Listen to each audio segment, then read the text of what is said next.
Coucou tout le monde, bienvenue sur notre chaîne YouTube Viens et suis-moi, je suis Vaya Priar et je suis heureuse de pouvoir vous retrouver pour cette deuxième vidéo dans notre étude de la semaine des Doctrines et Alliances, section 115 à 120. Nous avons vu dans notre première vidéo en début de semaine les sections 115 et 116 et nous allons donc voir aujourd'hui les sections suivantes. Alors, aujourd'hui, nous allons voir la section 117 où nous trouvons, je dirais, de grands enseignements dans le monde matérialistique dans lequel nous vivons, où nous voulons toujours avoir les derniers gadgets, où nous voulons les plus grandes maisons ou la plus belle voiture, le meilleur de toutes choses. Ça me fait sourire un petit peu parce qu'en ce moment, je crois que c'est le iPhone 13 qui est de sortie et je vois beaucoup de personnes autour de nous sur les réseaux sociaux émettre le vœu et le souhait d'avoir ce nouvel appareil. Il est facile, à mon avis, chers frères et sœurs, d'être entraîné par toutes ces nouvelles créations, par tous ces objets que l'on peut s'acheter et il nous arrive à un moment donné dans notre vie où nous allons confondre nos envies et nos besoins. Alors pourquoi est-ce que je vous parle de ces choses? Je ne suis vraiment pas là pour juger qui que ce soit ou pour débattre sur la question. Mais pourquoi est-ce que je vous parle de ces choses? Parce que dans la section 117 justement, Newell K. Whitney et William Marks ont exprimé une certaine difficulté à pouvoir laisser derrière eux leur vie prospère, leur propriété, leur business à Kirtland, car le Seigneur leur avait demandé de se rendre à Far West. Et Newell K. Whitney avait un magasin qui marchait bien, qui prospérait, et le Seigneur lui demandait de partir et de tout recommencer dans le Missouri, d'abandonner tout ce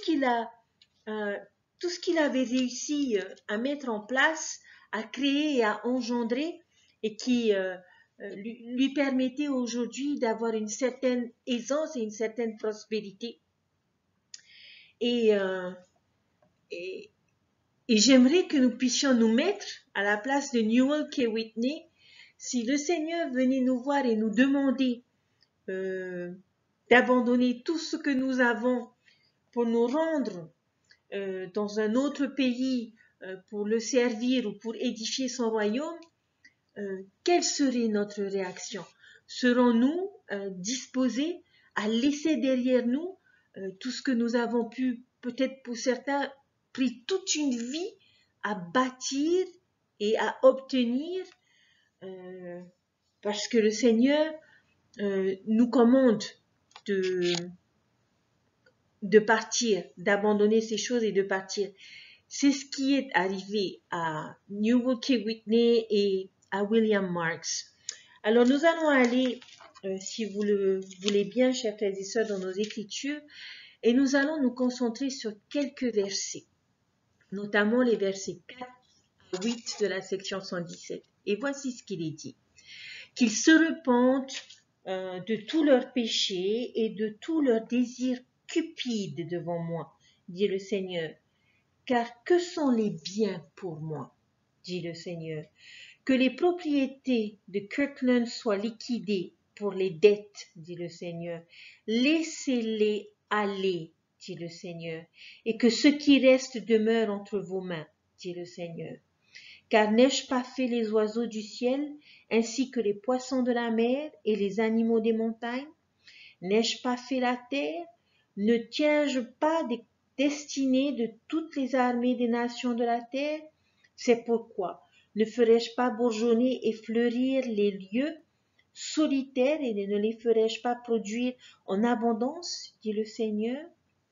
N'y a-t-il pas suffisamment de place sur les montagnes d'Adam en Diaman et dans les plaines d'Olaha, Shinéha, le pays où Adam demeura, pour que vous convoitiez ce qui n'est que la goutte et négliger ce qu'il y a de plus important. Je vous invite, chers frères et sœurs, à colorier ces versets parce que ces versets sont pour moi, nous font part d'un enseignement vraiment important sur lequel nous devrions chacun, selon notre position et notre situation, méditer sur ces paroles. Dans ces versets, qu'est-ce que le Seigneur leur dit? Il leur dit, que sont les biens pour moi? Et il leur dit, ne sois pas enchaîné par les choses de ce monde.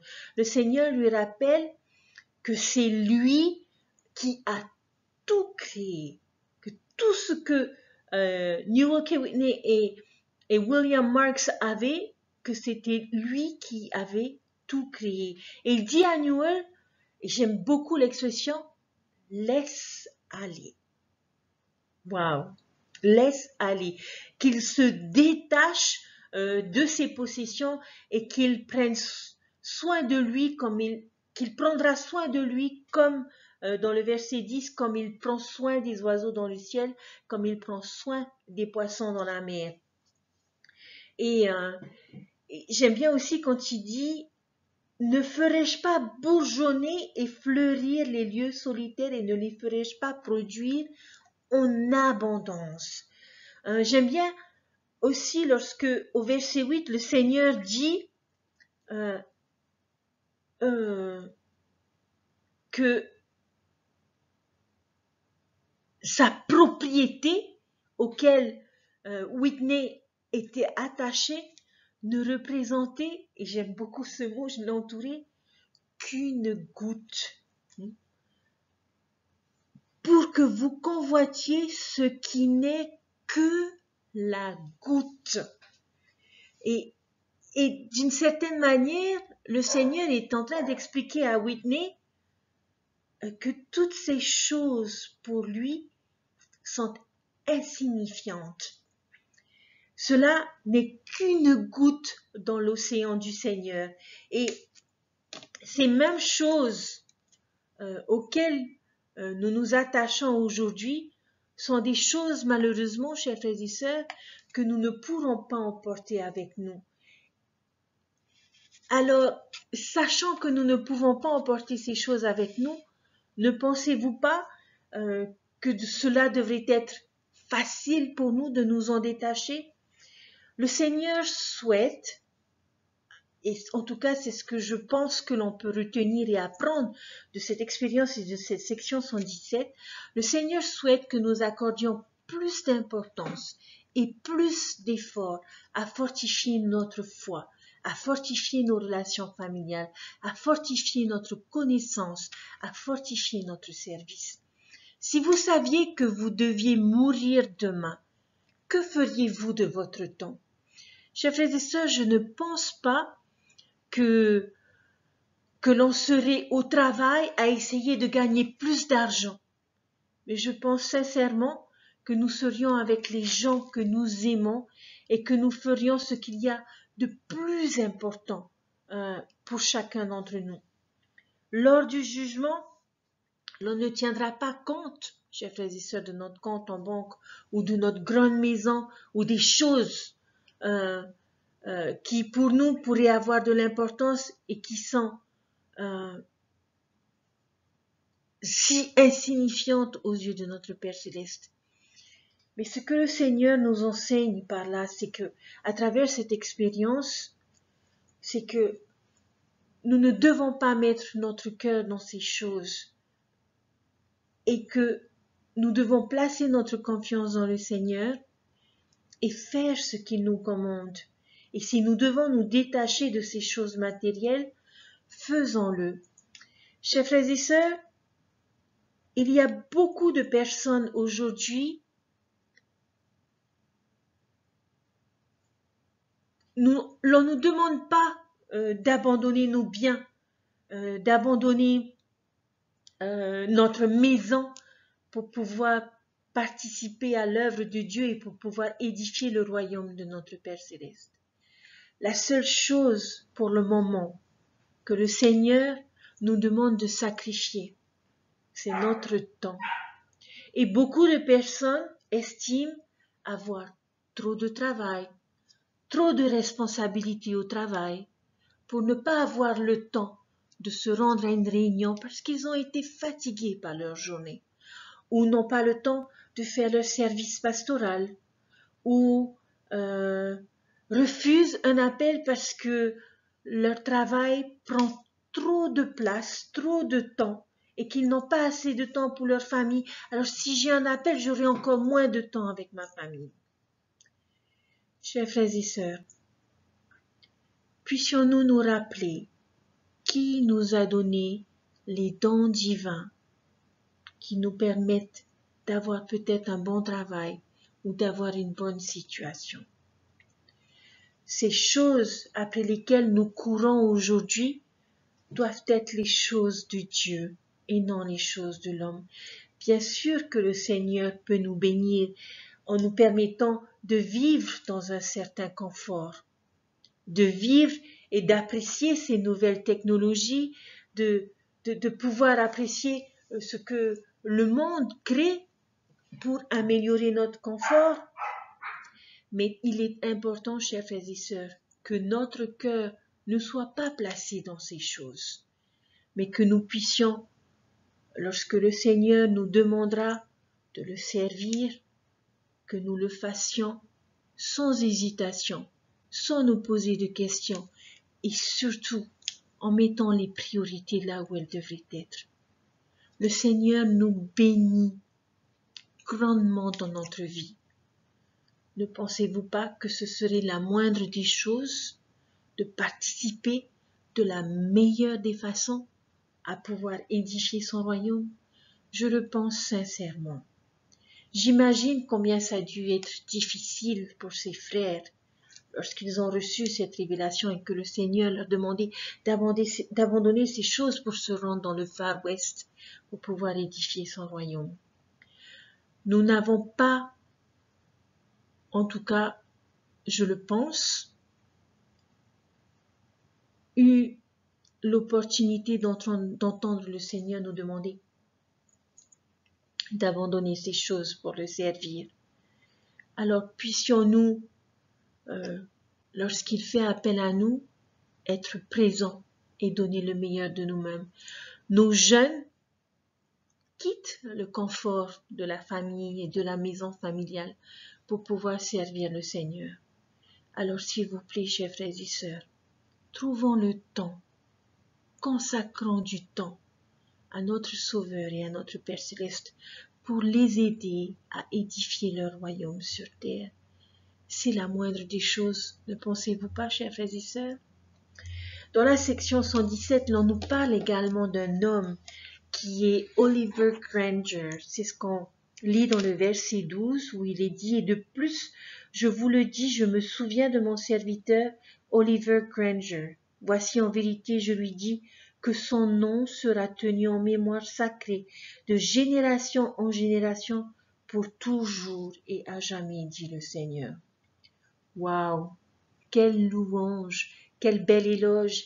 Il n'était pas un grand dirigeant, mais il avait été envoyé à Kirtland pour s'occuper des affaires financières du prophète.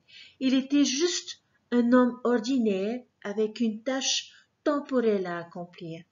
Regardez le verset 13.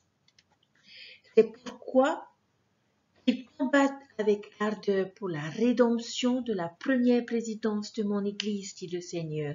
Et lorsqu'il tombera, il se relèvera, car son sacrifice sera plus sacré pour moi que son accroissement, dit le Seigneur.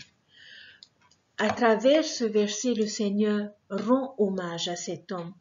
Quel enseignement pouvons-nous apprendre de cette situation qui, à mon avis, est une situation anodine?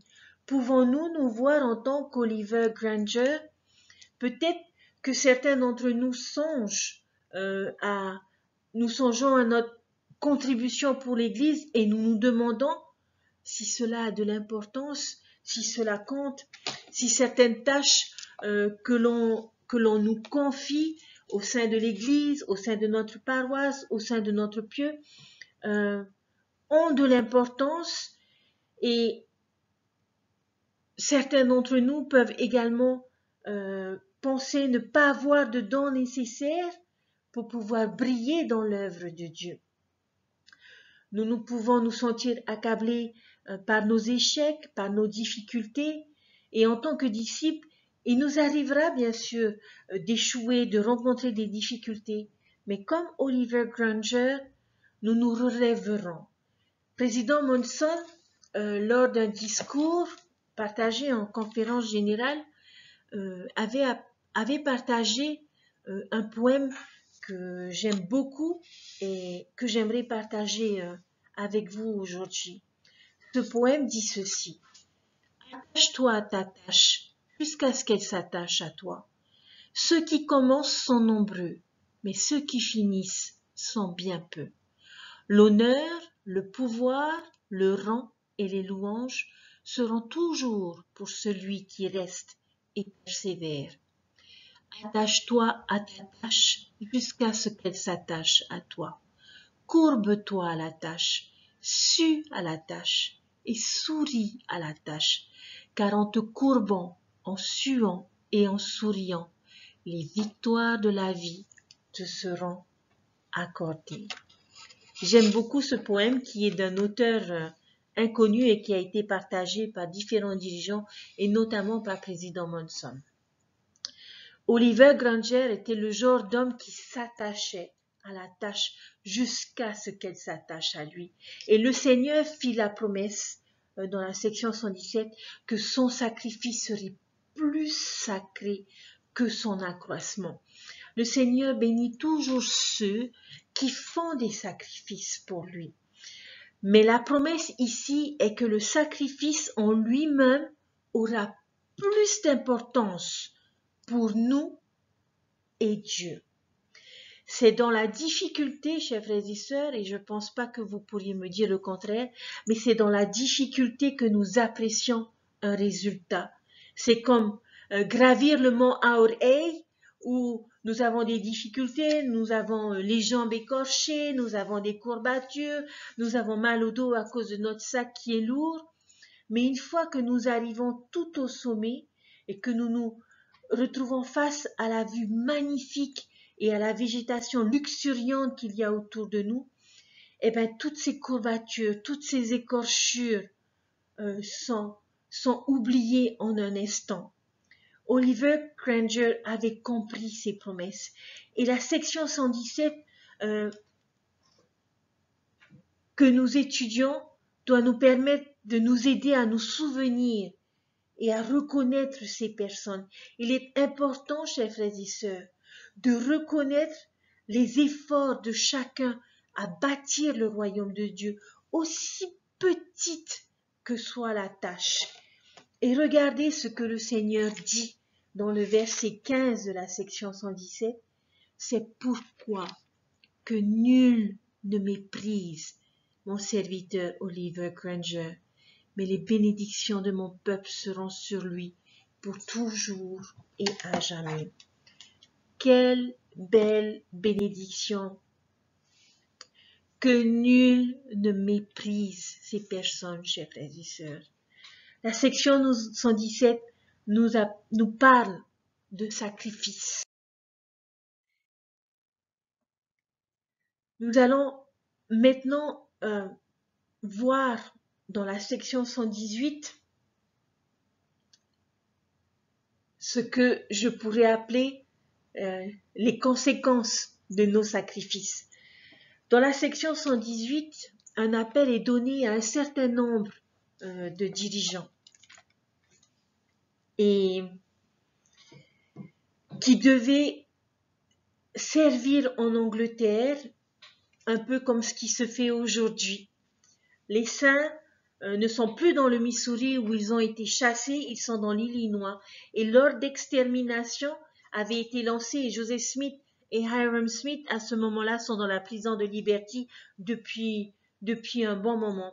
Et il était devenu dangereux d'être un membre à ce moment-là dans le Missouri. Les émeutiers aimaient beaucoup cette section Parce que cette révélation donnait un lieu exact et une heure précise pour agir. Et un peu plus tard, dans la section 124 des Doctrines et Alliances, au verset 49, il est dit, en vérité, je vous le dis, que lorsque je donne le commandement à des fils des hommes de faire une œuvre pour mon nom, et que ces fils des hommes mettent toute leur force et tout ce qu'ils ont à accomplir cette œuvre, et ne cessent d'être diligents, si leurs ennemis tombent sur eux et les empêchent d'accomplir cette œuvre, voici, il me convient de ne plus la requérir de la part de ces fils des hommes, mais d'accepter leur offrande. Certains ont pensé qu'il valait mieux ne pas aller dans le Far West. Cette histoire, je dirais, ressemblerait un peu au film Mission Impossible. Est-ce que vous pouvez imaginer ces frères qui doivent se faufiler aux frontières de l'État, se cacher de leurs ennemis pour se retrouver dans l'antre du lion?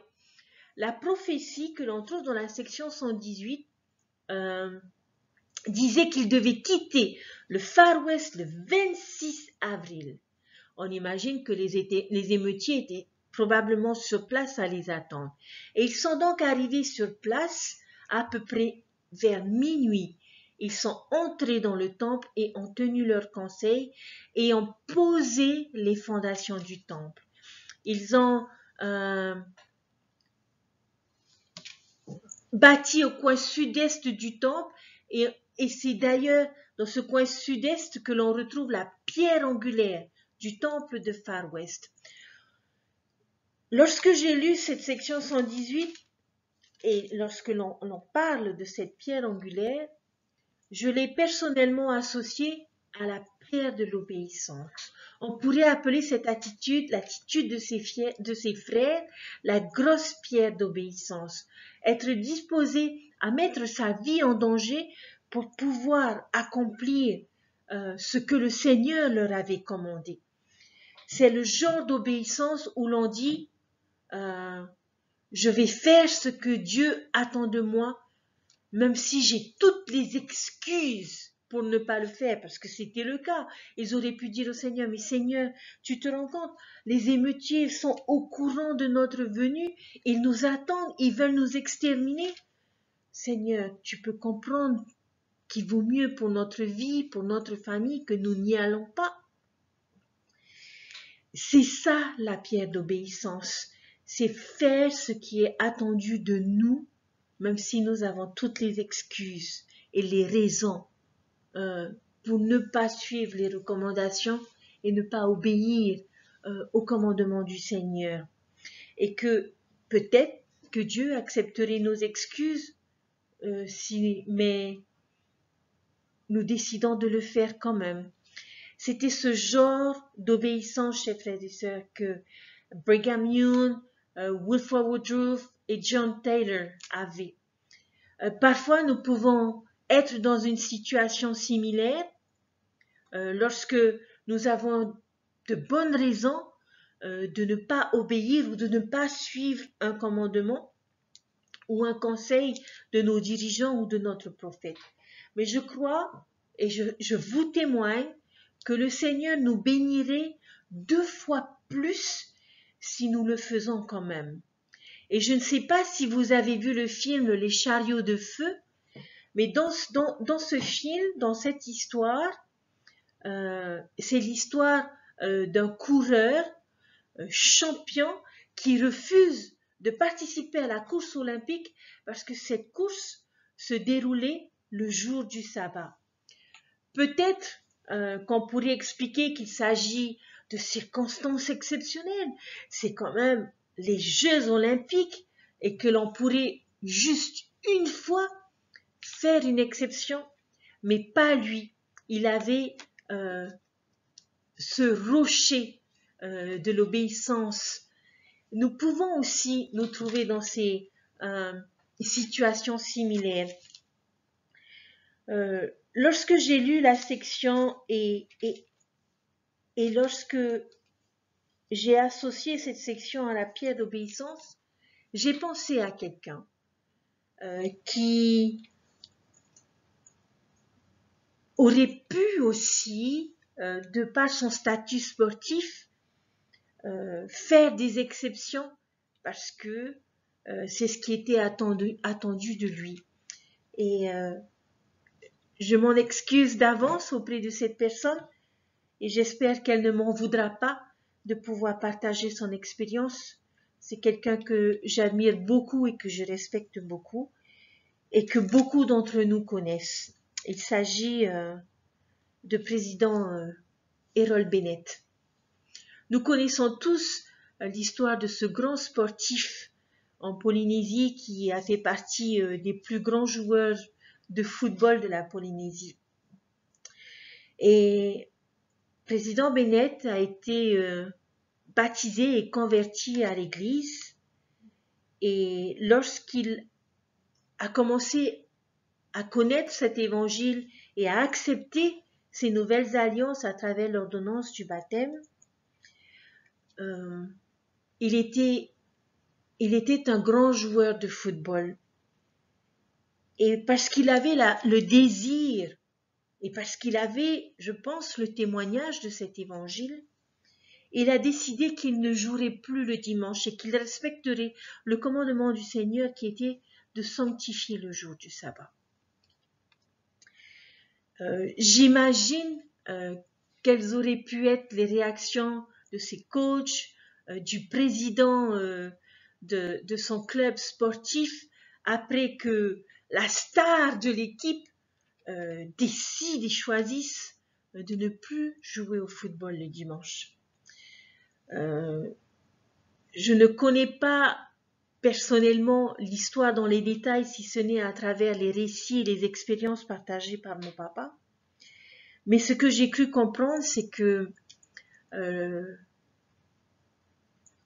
les responsables de la fédération football, sachant que président Bennett ne jouerait plus le dimanche, ont pris la décision de ne plus organiser de match le dimanche, de manière à ce qu'il puisse être présent à chaque match que son équipe et que son club devaient jouer.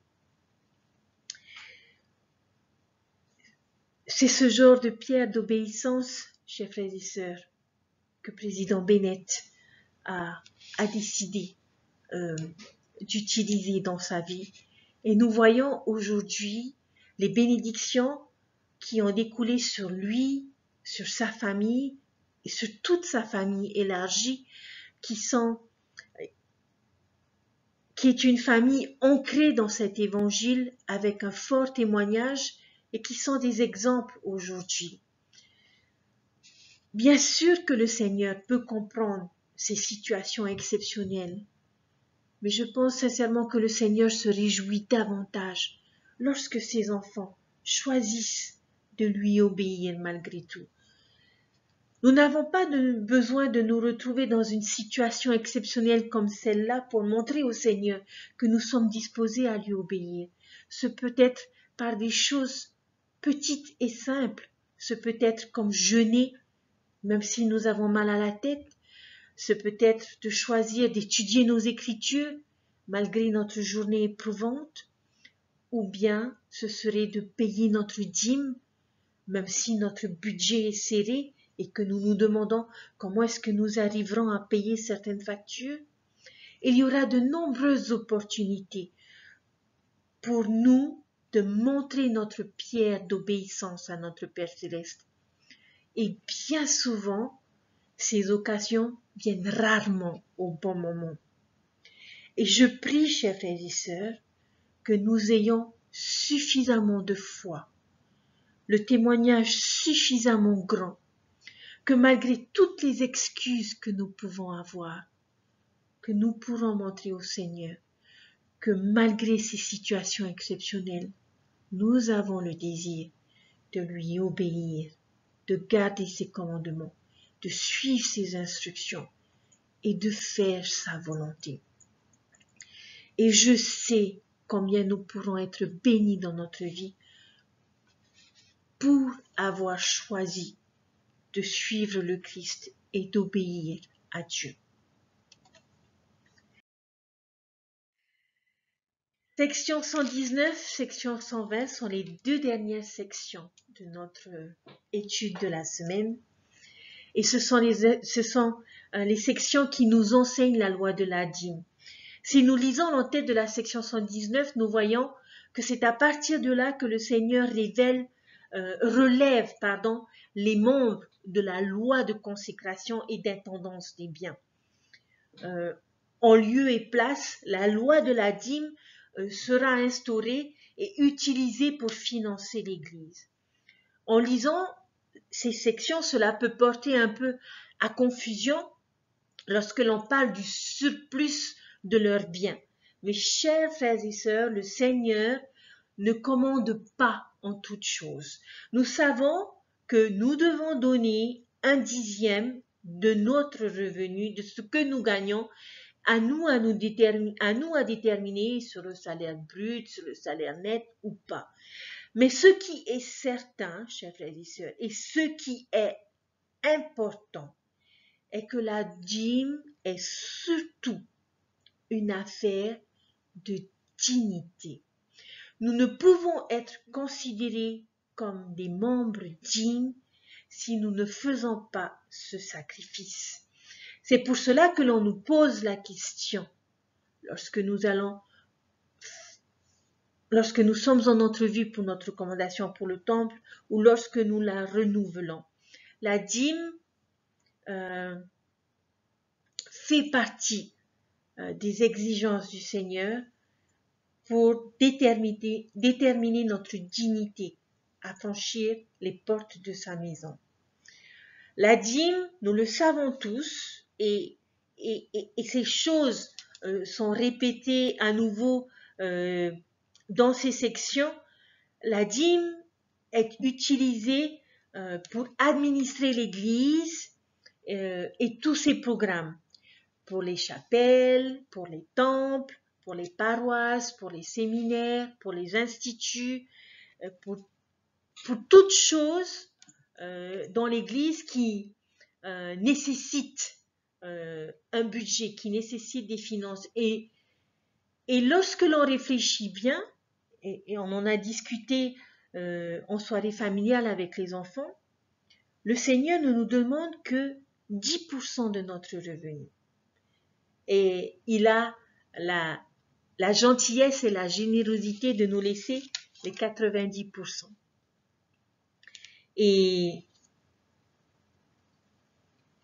Et nous savons tous à quoi vont servir ces 10%.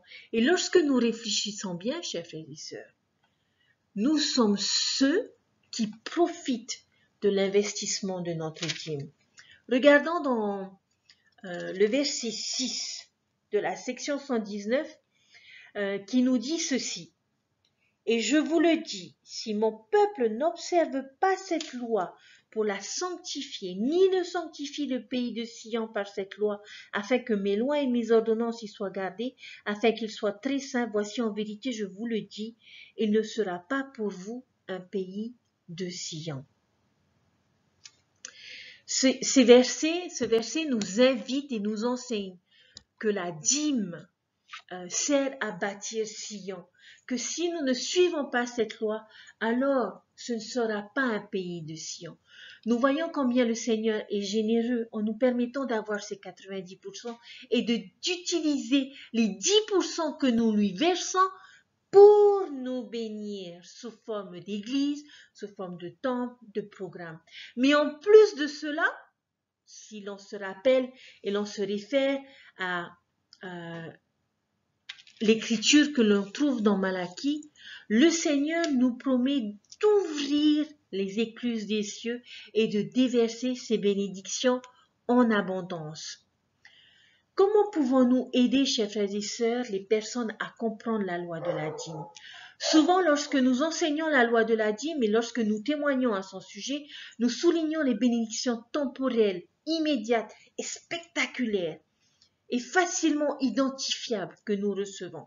Et je suis persuadée que chacun d'entre nous avons des expériences à partager concernant la loi de la dîme.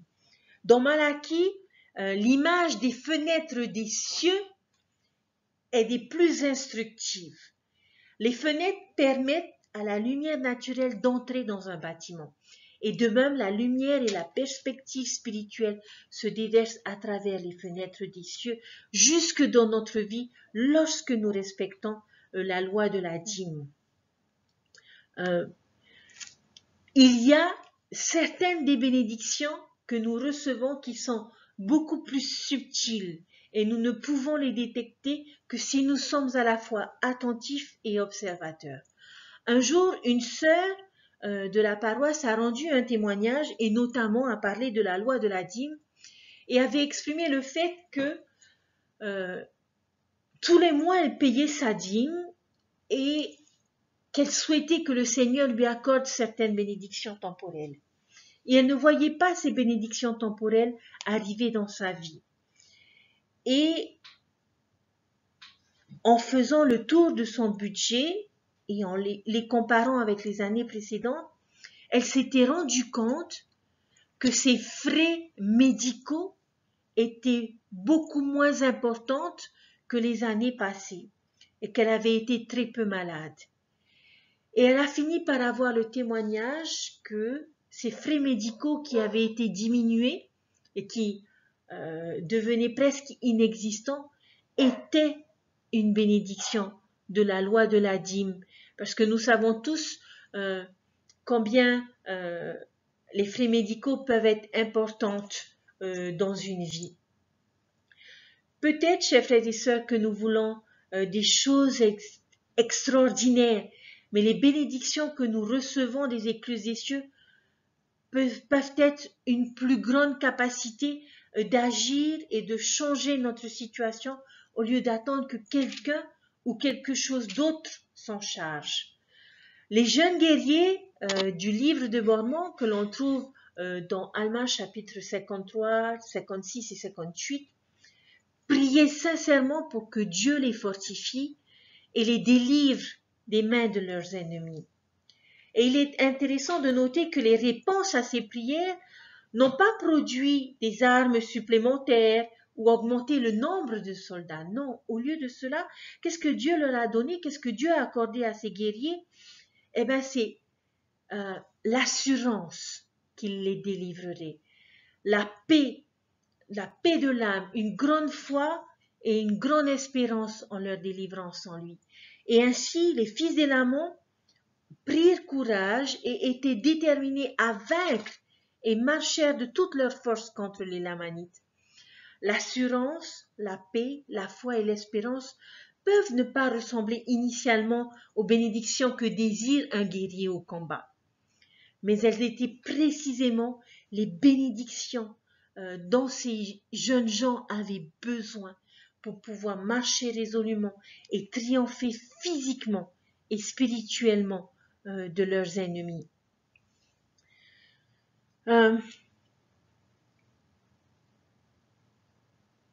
Chers frères et sœurs, nous prions pour avoir la réussite, mais Dieu va nous donner la force physique et mentale.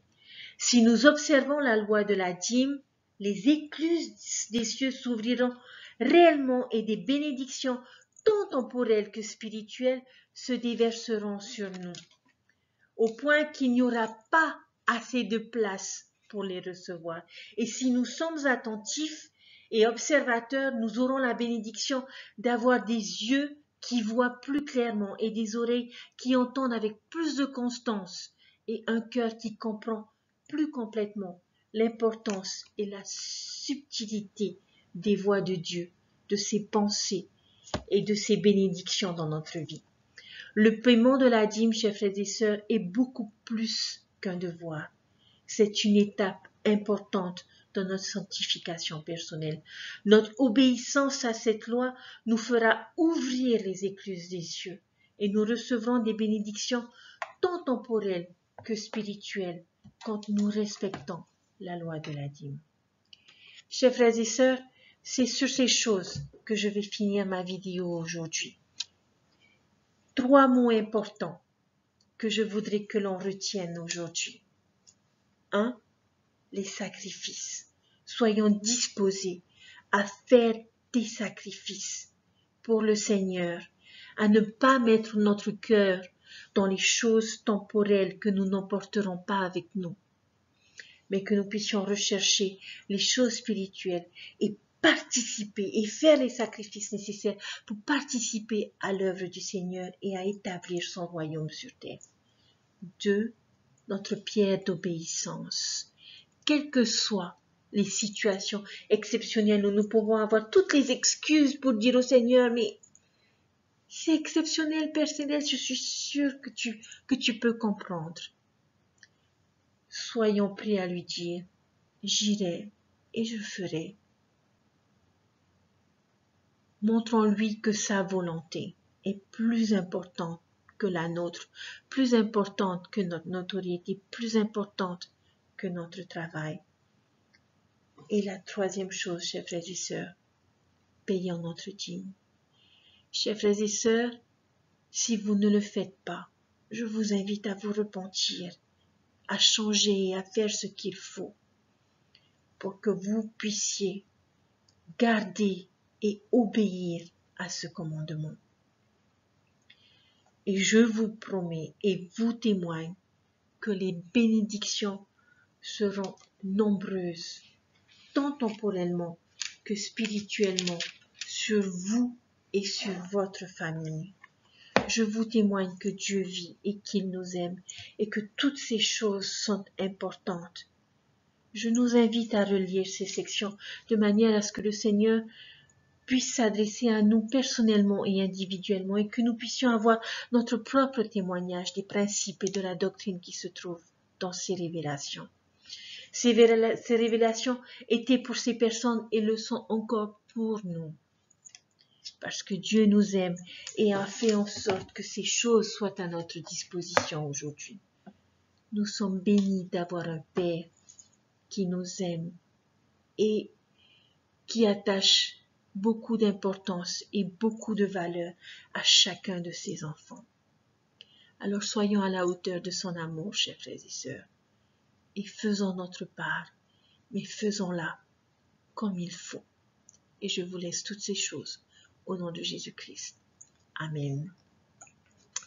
Merci, chers frères et sœurs, pour vos encouragements. C'est toujours un plaisir de croiser certains d'entre vous et d'avoir vos témoignages de reconnaissance pour ces enseignements que je m'efforce de partager chaque semaine. Je vous souhaite un bon week-end, un bon retour dans vos chapelles au sein de vos paroisses. Puissions-nous être édifiés ensemble et nous saisir des opportunités pour édifier les autres. Je vous retrouve la semaine prochaine où nous étudierons les sections 121 à 123. Des sections bien spéciales, en tout cas elles le sont pour moi. Et je vous dis à très bientôt, prenez soin de vous. Bye.